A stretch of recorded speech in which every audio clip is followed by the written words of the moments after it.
Assalamualaikum warahmatullahi wabarakatuh. Kembali lagi di channel kita Badminton Medan Johor. Perkenalkan, nama saya Fikri dan ini adalah Syahrial. Nah, di sini saya akan memberikan tutorial bagaimana cara memukul yang baik dan benar. Di video sebelumnya saya sudah menjelaskan langkah yang baik, yang salah juga sudah saya jelaskan. Untuk teman-teman yang ada di rumah, inilah dia video kali ini. Saya akan membahas pukulan yang baik dan benar. Nah, jadi saya di sini akan membahas pukulan apa sih yang benar itu dan pukulan apa sih yang harus kita lakukan. Nah, untuk pukulan yang pertama adalah cara memegangnya dulu. Nah, kalau kita lihat teman-teman di rumah sering menjumpai pemain yang pukulannya itu, pegangan raketnya itu tidak semestinya, jadi hanya sekedar bisa bermain. Tapi kalau cara bermain belum tentu bisa. Nah, di sini saya akan mengajari cara bermain bulu tangkis yang baik dan benar itu bagaimana sih. Nah, begitu teman-teman. Nah, kemudian kalau kita lihatin ya, teman-teman di rumah, ada teman yang megang raketnya itu begini ya. Iya ya. Nah, ada yang juga megang begini. Nah, menurut kamu kalau begini kira-kira bisa nggak main bulu tangkis? Bisa. Oke, kita lanjutkan. Pukulan yang begini sering kita jumpai. Nah, ini salah teman-teman. Kalau kita mukul dengan begini, ini sebenarnya kalau dibilang bisa juga, bisa main badminton aja, tapi caranya salah. Nah, coba lihat. Kalau begini bisa kan? Oke, lihat ya. Itu bisa ya. Kalau begini bisa nggak main bulu tangkis pegang begini ya? Bisa ya? Iya, ini bisa. Nah, tapi semua itu salah. Itu hanya sekedar bisa aja teman-teman. Nah, jadi yang benar-benar yang mau saya praktekkan ini caranya yaitu yang pertama posisi raket seperti ini, kemudian seperti salah 3 jari ini. Teman-teman dapat dilihat 3 jari, kemudian jempol itu di tengah, kemudian telunjuk di atas. Nah, dalam 5 jari ini tidak boleh bersentuhan. Istilahnya dia rapat aja tuh nggak apa-apa ya. Cuman dia yang di tengah ini dicepit dia ya.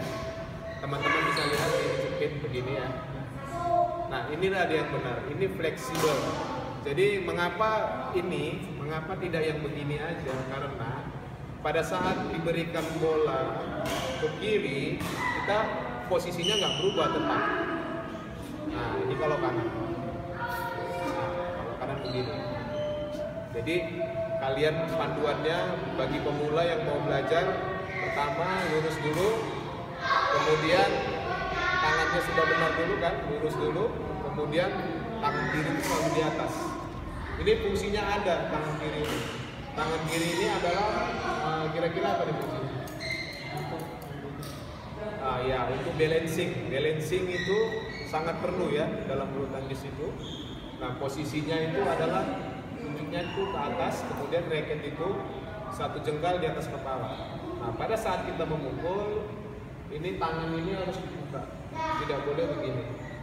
Ya, untuk yang mau belajar tidak boleh begini, jadi harus dibuka. Kemudian pada saat pukul ini tarik tangan kiri dan ini diayun. Nah, ini ayunnya juga tidak boleh begini. Banyak sekali teman-teman yang salah bermain bulu tangkis, dia begini pukul. Nah, ini tidak boleh. Ini salah sama sekali salah. Nah, kemudian pada saat pukul kuat sampai menyilang. Dia menyilang dari atas. Ini ditarik. Nah, kadang kan kita mau belajar itu kan pukulannya miring ya, miring ke samping begini. Nah, ini salah juga. Jadi petunjuknya itu adalah di atas tangan kiri kita ini, bayangannya ini pada saat diambil. Nah, itu jadi kunci. Jadi untuk mengetahui lurus atau enggaknya dari bayangan kita itu. Ini dilakukan di rumah. Wah, kalau ada waktu 5 menit begini-begini aja dulu. Jangan yang sulit-sulit. Kalau ininya sudah bisa, nanti baru tahap selanjutnya. Kalau misalkannya ada kejadian ya, dia megangnya begini. Nah begini, memang untuk smash dia keras dia memang untuk smash. Tapi dia nanti dikasih backhand, misalnya main bulu tangkis itu kita bisa melihat dari pertama dia pukul aja. Pertama pukul, langkahnya bagaimana, tangannya megang bagaimana, kita sudah tahu dia bisa main atau enggak. Nah kemudian saya akan mempraktekkan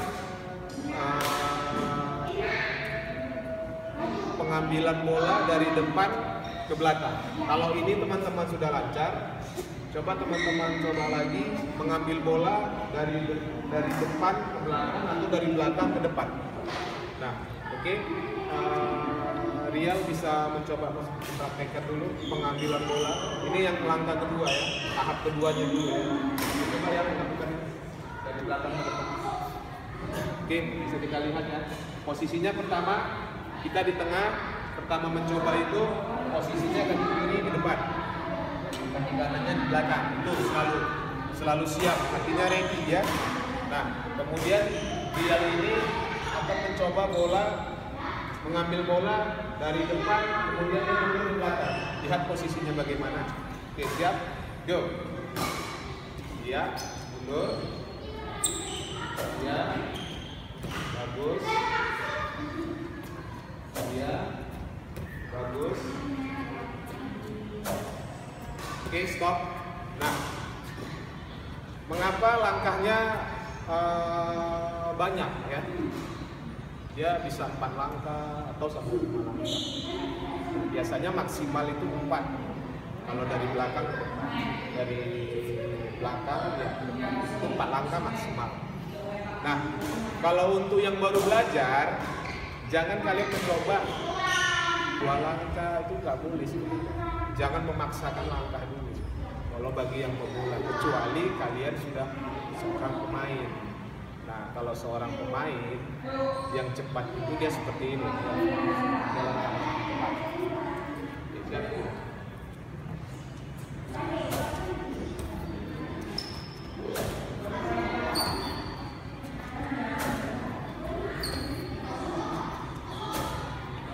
Oke, stop.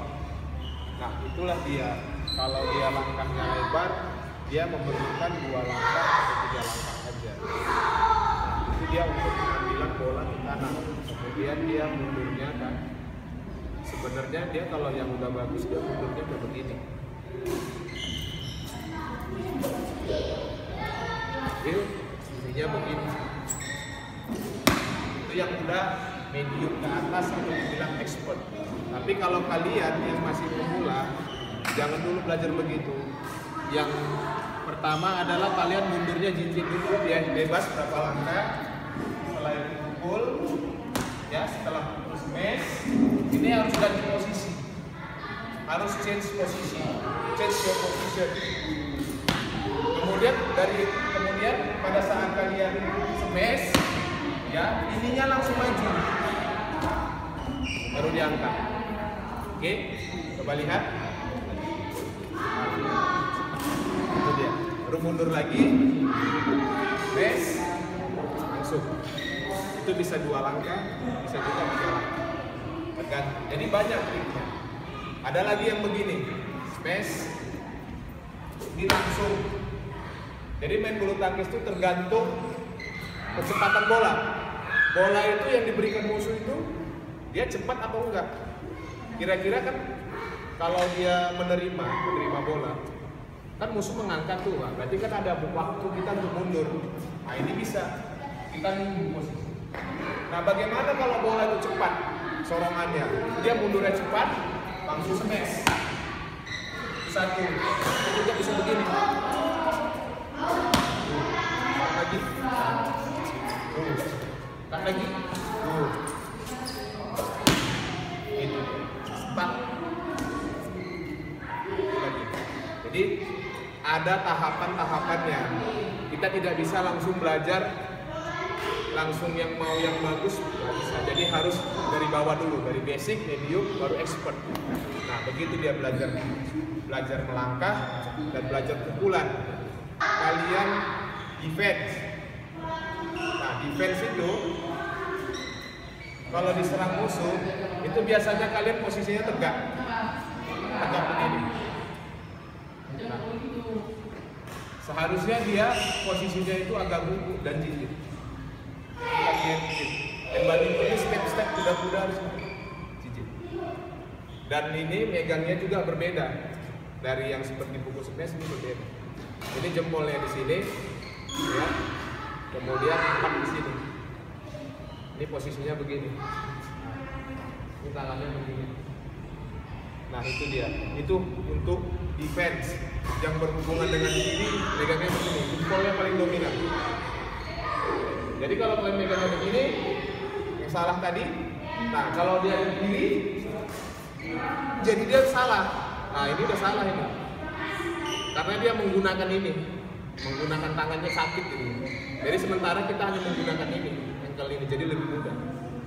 Nah, pada saat kita menerima semesan untuk yang pemain ganda, itu dia pastikan badan itu bungkuk, kemudian seperti menjaga gawang, kiper. Nah, kalau kalian tahu teman-teman, seperti itu dia. Jijik, jadi kalau di smash dia dapat. Oke, kita langsung coba bagaimana smashan. Yuk, dia yang smash. Ini coba lihat ya cara defense-nya. Yang untuk bermain ganda dulu ya. Impact dulu, drive, ya, smash. Nah, oke, lagi. Angkat, tembak. Nah, ya, iya, bagus. Tembak. Nah, lagi smash. Nah. Nah, jadi posisi raket itu di sini. Kalau mau menerima smashan, bermain ganda itu di sini. Jangan kita harus di sini. Ya. Kalau dia ke kiri, di jempol dominan sorong. Nah, kalau dia di sini, kalau smashannya keras, kita begini, sudah terlambat. Kebanyakan terlambat. Tapi kalau misalkan tangan kalian bagus, kalian bisa menggunakan teknik begini. Pelan. Nah, oke, ulang lagi. Nah, oke, smash. Pada saat dia di smash, nah di smash, diangkat. Nah, diangkat begini. Itu sebenarnya defense-nya biarpun kuat, akan tetapi partner kita ini kuat gak kira-kira? Begitu cara melihatnya. Jadi kita tidak boleh egois. Mentang-mentang defense kita kuat, kita kasih bola ke tinggi, ternyata kita ada punya teman. Kecuali kita main single, main sendiri, kita yang menguasai permainan. Tapi kan main ganda itu tidak bisa begitu. Kita dengan partner harus satu tujuan dan satu visi dan misi. Kemudian yang untuk defense tadi, ya, diusahakan latihannya seperti ini. Di rumah boleh coba dinding, coba Rian. Ya, ah ini dia cara memukul dinding. Nih, lihat, agak tinggi aja Rian. Ini dia memukul dinding untuk memperkuat defense. Ya, lihat, lagi terus. Nah, inilah dia. Supaya kita itu kebal di smash musuh, inilah dia metode latihannya. Harus pukul dinding, pukul dindingnya bagus, kemudian raket berat juga boleh. Oke, ya udah cukup. Nanti kalian di rumah bisa contohin ya, bisa gunakan pukul dinding tuh posisinya harus bungkuk, sama seperti di band, jangan tegak, harus bungkuk. Jadi raket itu jangan biasakan gini, belajarnya biar supaya cepat ya. Kalian nggak usah begini dulu, gini aja dulu. Nah, nanti kalau gini aja udah enak, nah baru gini sekali. Kanan kiri, nah, bisa di mix ya. Memang main badminton ini nggak boleh ada kelemahan sedikit.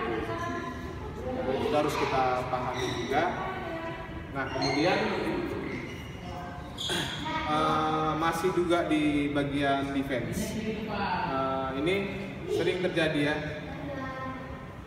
Kita bisa bantu itu dulu. Sudah berapa menit bang? 16. Sedikit lagi jadi bang. 6. Ini hari ini kita mengulasnya sering terjadi pada saat kita defense, ya, defense. Ini lihat, kita memberi, kita smash, ngasihnya ke depan.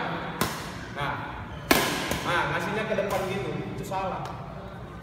Jadi kenapa salah? Nah, posisi si kawan sementara ada di depan. Kalau main ganda kan, kita kan sebagai bertahan, di-smash sama lawan. Kemudian pengembalian bolanya ke tengah, biarpun datar, biarpun naik, itu sebenarnya nggak boleh ke tengah. Dia bisa ke pinggir kanan, ke pinggir kiri, atau bola seperempat, atau ujung sana, banyak tempat. Nah, bisa kalian lakukan seperti ini. Sini juga boleh. Nah, ulang lagi ya. Nih, placing ke. Nah, ulang lagi. Nah, ini kan ada di smash. Ya, pengembaliannya seperti begini. Nah, pelan begitu aja. Di placing namanya. Nah, oke, atau seperti begini juga boleh. Nah, sekarang sana didesak. Seperti ini juga boleh. Pelan ke depan. Ya, tidak boleh diangkat terus tinggi-tinggi itu nggak boleh. Ya, kemudian pada saat smash mau placing, ini juga aturannya juga ada. Pada saat dia smash, dia mau kasih placing, dia langsung ke depan, tengah, ketik. Ya, itu jangan lupa. Jangan kita sudah memberi placing pancingan ke depan, kita tetap di sini. Nah, kawan yang ngambil sebenarnya tidak boleh. Makanya kalau kita mau dalam posisi kita mau menyerang, ya kita harus cepat mengambil inisiatif. Main ganda ini mana yang kosong kita harus cepat isi ya.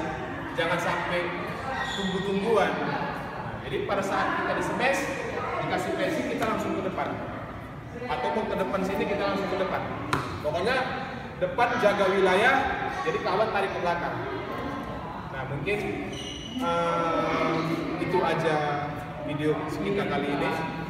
Nanti saya akan bahas cara netting juga, kemudian cara drop shot, kemudian ada lagi namanya backhand. Nah, itu nanti di video selanjutnya. Mungkin di video kali ini saya hanya bisa menjelaskan ini. Jika ada kurang dari video saya, mohon dimaafkan. Nah, jangan lupa di tombol subscribe, di share. Semoga ilmu ini bermanfaat. Assalamualaikum warahmatullahi wabarakatuh. Sampai ketemu lagi.